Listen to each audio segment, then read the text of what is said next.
আসসালামু আলাইকুম প্রিয় শিক্ষার্থীবৃন্দ, আমি আজকে তোমাদেরকে অষ্টম শ্রেণীর প্রথম অধ্যায় প্যাটার্নের 3 ক্রমের ম্যাজিক বর্গ নিয়ে আলোচনা করব। 3 ক্রমের ম্যাজিক বর্গে আলোচনা করার ক্ষেত্রে দেখো এখানে 9টা ঘর করেছি, এদিকে 3টা এদিকে 3টা। দেখো 1 2 3 4 5 6 7 8 9টা ঘর তৈরি করেছি।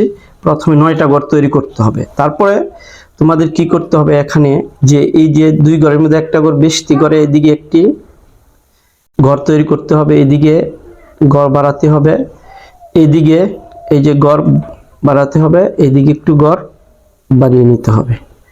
বুঝতে পেরেছি যে 9টা ঘর হলো, এই 2 ঘরের মাঝামাঝি ঘরকে একটু বাড়াই নিলাম, মাঝামাঝি ঘরকে বাড়াইলাম, এদিকে বাড়াইলাম, এদিকেও বাড়াইলাম। এখন তোমরা 1 2 3 দিয়ে শুরু করতে পারবা, 1 দিয়ে শুরু করতে পারবা, 2 দিয়েও 3 দিয়ে।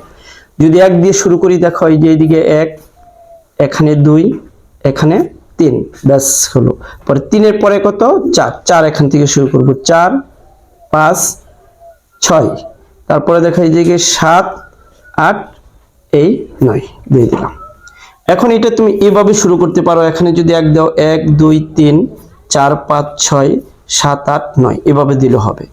বা আবার এই দিক থেকে শুরু করতে পারো, এভাবে শুরু করতে পারো, তোমাদের ইচ্ছা। 2 দিয়ে শুরু করতে পারো, 3 দিয়ে শুরু করতে পারো, 1 দিয়ে শুরু করলে আমরা যাক।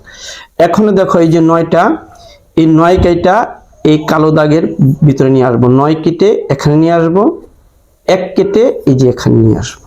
আবারও দেখো এই যে 9 কেটে এখানে আনবো, 1 কেটে এখানে, এই যে 3 কেটে এই সোজা বরাবর এখানে 3, আর 7 কেটে সোজা বরাবর এখানে 7।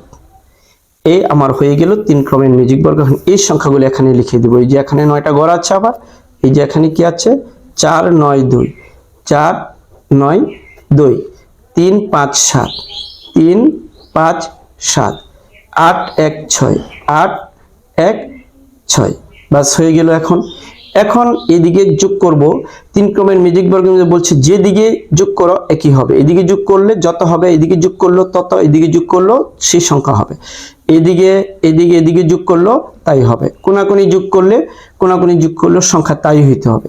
এখন দেখো আমরা যোগ করি, 7 8 6 13, 8 2 কত 15, এদিকে যোগ করলে 15 হয়েছে। এখন মাঝেরটা যোগ করি, 9 আর 5 এর 14 রেখে 15 হয়েছে। 8 আর 3 যোগ করলে 11 আর 4 15 হয়েছে, এটাও 15, এটাও 15, এটাও 15, কোনাকুনি যোগ করে 8 আর 5 13, 13 আর 2 কত 15 হয়েছে, 5 আর 4 9, 9 আর 6 15 হয়েছে। এখন এদিকে যোগ করা 8 আর 1 9 6 15, এদিকেও 15, এদিকেও 15 হয়ে যায়। এই যে তাহলে ম্যাজিক সংখ্যা হবে কত? 15, ম্যাজিক সংখ্যা হবে 15। তাহলে একদম সহজ হয়ে গেল। এভাবে তোমরা এক এদিক থেকে দিলেও হবে, এইভাবে আমরা ম্যাজিক সংখ্যা আমরা নির্ণয় করতে পারি। ম্যাজিক সংখ্যা নির্ণয় করতে আমরা এইভাবে ম্যাজিক সংখ্যা আমরা নির্ণয় করতে পারি। ঠিক আছে, তাহলে আশা করি তোমরা ভালোভাবে এই 3 ক্রমের ম্যাজিক বর্গটা তোমরা বুঝতে পেরেছো। আমাদের এই ভিডিওটা যদি তোমাদের ভালো লেগে থাকে তাহলে সাবস্ক্রাইব করে পাশে থাকবা পরবর্তী ভিডিও পাওয়ার জন্য।